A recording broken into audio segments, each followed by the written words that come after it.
Excelentísimas autoridades, consejeros decanos, señoras, señores, se inicia el acto solemne de la Conferencia Anual de la Abogacía 2012. Tiene la palabra don Jesús López Arenas. Muy buenas tardes y con tu venia, presidente, queridos amigos. Mario Stasi, decano que fue del Colegio de Abogados de París, fallecido hace apenas unas semanas, allá por el 2005, recogía la máxima distinción que le había concedido la abogacía española.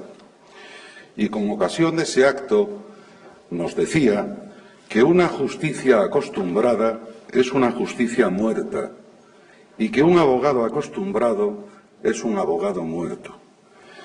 La justicia española atraviesa uno de los peores momentos de su historia, pero los abogados españoles estamos muy vivos. Toda la abogacía en pleno española está muy viva. Malala Yousafzai, una niña pakistaní de 15 años, recibió hace unos meses un disparo cuando volvía a casa en el autobús escolar. Un disparo que le atravesó la cabeza y el cuello y se alojó en su hombro. Sobrevivió milagrosamente y en la actualidad está siendo curada en Inglaterra. Su delito, crear un blog en el que defendía la educación de las niñas después de que en su ciudad, bajo el control de los talibanes, se cerraran muchas escuelas y se prohibiera que las niñas fueran a ellas. Desafió a los talibanes y casi paga con su vida la defensa del derecho a la educación y de su dignidad como mujer. Hace apenas 4 semanas, María Santos Gorrostieta, 36 años, madre de 3 hijos, era asesinada en México. Entre 2008 y 2011 fue alcaldesa de Tiquicheo. Es otra víctima del feminicidio en México, ese terrible delito que ya fue denunciado en 2008 al conceder el Premio Derechos Humanos de la Abogacía a Marisela Ortiz, ahora exiliada en los Estados Unidos. María Santos había sufrido 2 atentados más cuando ejercía su cargo de alcaldesa, y en el primero la víctima fue su marido. Los asesinos de cientos de mujeres siguen campando libremente en México. Nasrin Sotudet, una abogada iraní de 47 años, sufrió el allanamiento de su despacho y de su domicilio y lleva más de 2 años encarcelada por atentar, dicen, contra la seguridad nacional y propaganda contra el régimen.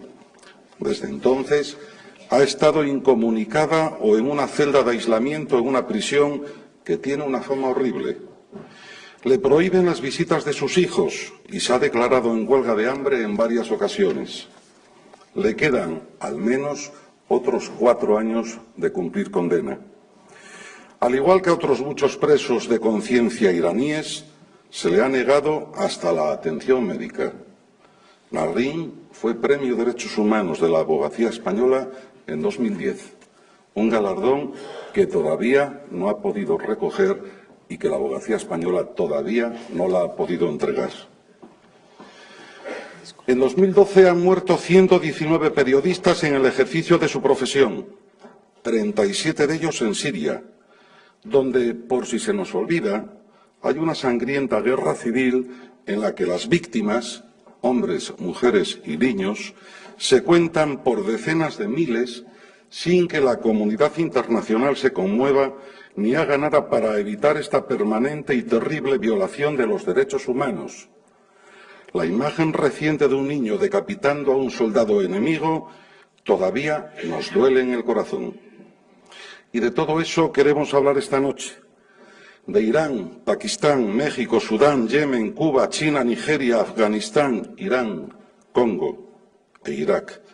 De tantos países donde aún se lapida a las mujeres, se encarcela a las personas sin motivo, se las juzga sin las mínimas garantías o sigue siendo legal y diaria la pena de muerte. De lugares donde la justicia es una utopía y de países aparentemente democráticos. Y también hablaremos, si hablamos de España, donde a causa de la crisis, o amparándose en ella, se están eliminando derechos, recortando garantías, poniendo barreras y tasas incluso para el acceso efectivo a la justicia. Todo ello hace más difícil que los derechos humanos sean respetados. La pobreza relativa afecta ya en España, sí, entre nosotros, a más del 27% de los menores de 18 años y los niños de origen extranjero o sus padres en situación irregular, privados hasta del derecho a la atención sanitaria, son colectivos vulnerables y vulnerados. No es ya un problema de unos pocos, es un problema de toda la sociedad. Por eso, esta edición de la conferencia anual en la que entregamos los premios Derechos Humanos 2012 otorgados por el Consejo General de la Abogacía Española a través de su fundación, lleva como lema «Los derechos humanos todavía».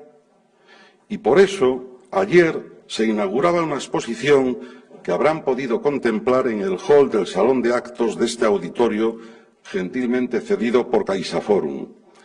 45 humoristas vivos, en todos los sentidos.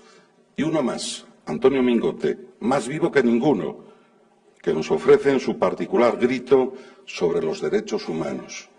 Son 46 impactos para la libertad.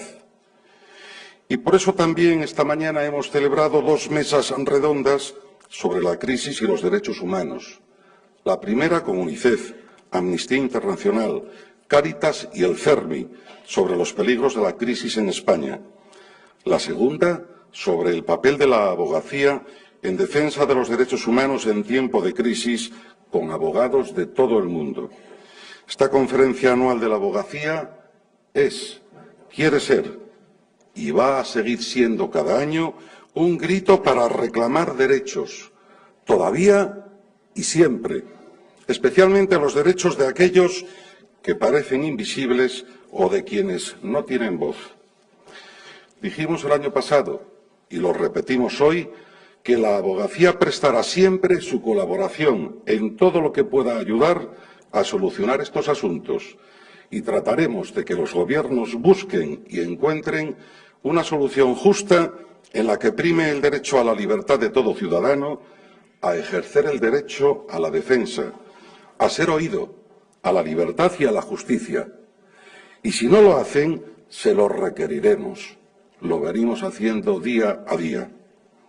Antes de los premios, vamos a hacer entrega del premio de microrrelatos sobre abogados y hablaremos brevemente sobre la Fundación Abogacía Española.